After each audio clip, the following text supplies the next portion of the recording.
நாங்க தான் சோபாவை இறக்கலண்ணா. சோபாவால இறக்குனவங்களாம் போயிட்டாங்கண்ணா.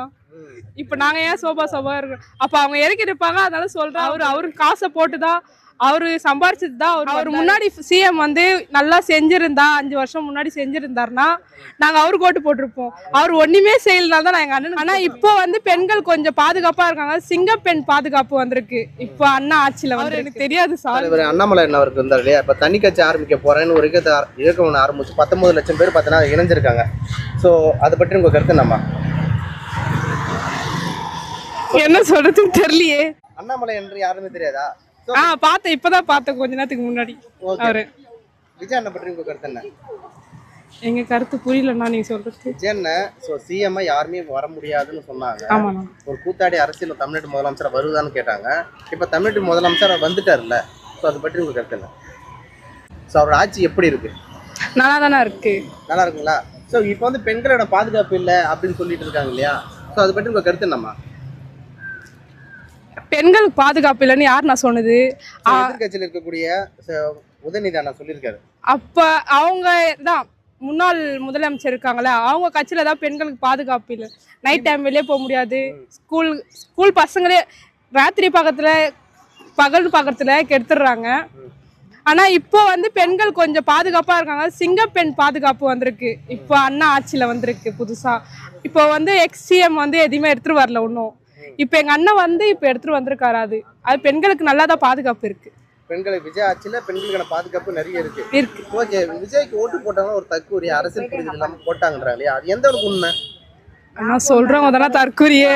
போட்டவங்க நாங்க எங்கன்னா தற்கூரி. நாங்க யோசிச்சு அவர் முன்னாடி சிஎம் வந்து நல்லா செஞ்சிருந்தா, 5 வருஷம் முன்னாடி செஞ்சிருந்தாருன்னா நாங்க அவருக்கு ஓட்டு போட்டிருப்போம். அவர் ஒண்ணுமே செய்யலனால தான் நான் எங்க அண்ணனுக்கு போட்டோம். பெண்களுக்கு பாதுகாப்பு, பெண்களுக்கு வந்து பஸ் ஃப்ரீயா கொடுத்தாரு, மகளிருக்கு 1000 ரூபாய் காசு கொடுத்திருக்காரு. அதெல்லாம் கொடுத்தா அது எங்க காசு நான் கொடுத்தது? ஓகே, விஜய் அண்ணா அதான செய்யறாரு. இப்ப விஜய் அண்ணா வந்து எடுத்தோடனே கொடுத்துல காசு யாரும். அவருக்கு காசை போட்டுதான், அவரு சம்பாரிச்சது தான் அவர் வந்தாரு. இப்போ எக்ஸ்சிஎம் வந்து மக்கள்கிட்ட கொள்ளச்சு மக்கள் பணத்தையே கொடுக்குறாரு. அண்ணா அப்படி இல்ல. எக்ஸ்சிஎம் ஸ்டாலின். ஓகே,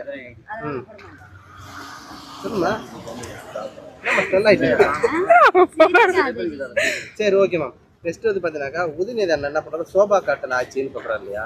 அதை பற்றி உங்க கருத்து? நாங்க தான் சோபாவை இறக்கலண்ணா. சோபாவால இறக்குனவங்களாம் போயிட்டாங்கண்ணா. இப்ப நாங்க ஏன் சோபா இருக்கோம்? அப்ப அவங்க இறக்கி இருப்பாங்க. அதனால சொல்றாங்க போல இருக்குது. ஓகேமா, இது மன்னர் ஆட்சி வந்து ஒழிக்கப்பட்டதா? ஒழிக்கப்படவில்லையா? இல்லண்ணா, இதெல்லாம் எனக்கு ஞாபகம் தெரியாது. இதெல்லாம் எனக்கு தெரியாது.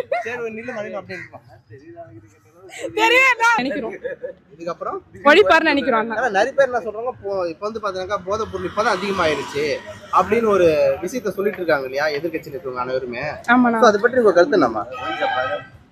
எனக்கு எப்படி சொல்றதுன்னு தெரியல. அனைவருமே பார்த்தா நீங்க சொல்றீங்க போன ஆட்சியில தான் பாத்தீங்கன்னாக்கா போதைப் பொருள் நிறைய இருந்துரு.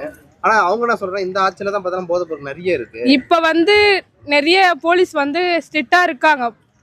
இப்ப எங்க போதைப் பொருள் வித்தாலும் சரி, வாங்கினாலும் சரி, அடிக்கிறவங்களையும் சரி, பண்றவங்களையும் எல்லாத்தையும் இப்ப ஸ்ட்ரிக்டா பாதுகாத்துன்னு வராங்க. இப்போ போதைப் பொருள் கொஞ்சம் கம்மியா இருக்கு, என்ன பொறுத்தவரையும் கம்மியா இருக்கு. ஓகே, திமுக ஆட்சியில நீங்க நைட் ஒரு 12 மணிக்கு வெளியே போயிட்டு வர முடியுமா உங்களால? நான் போக மாட்டேன் வெளியே நைட் 12 மணிக்கெல்லாம். அப்போ வந்து பயம் எங்களுக்கு. அப்ப பெண்களுக்கு பாதுகாப்பே இருக்காது. இப்போ வந்து நாங்க நைட் டைம்ல அன்டைம்ல எப்போ வேணா வெளியே போகலாம், எப்போ வேணா வரலாம். ஏன்னா சிங்கப்பெண் பாதுகாப்பு அண்ணன் கொண்டு வந்திருக்காரு. ஓகே, அந்த பாதுகாப்பு சிங்கப்பெண் பாதுகாப்பு வந்து உங்களை வந்து பாதுகாத்து. ஓகேம்மா, விஜய் அண்ணன் இந்த வீடியோ பாக்குறாரு, அவருக்கு எதனா சொல்லணும், நான் என்ன சொல்லுவீங்க? இந்த ஆட்சி நல்லா நடக்குது, இதுக்கப்புறம் நல்லா நடத்துவீங்க நம்பிக்கை இருக்கு. நீ பேசுறது விஜய் அண்ணன் கிட்ட பேசிட்டு இருக்க, அதுதான் நான் சொல்றேன். இப்போ இந்த ஆட்சி நல்லா நடத்துறீங்க அண்ணா, இன்னமும் நல்லா நடத்துங்க, ஸ்ட்ராங்கா இருங்க, வெற்றி நிச்சயம். தேங்க்யூ.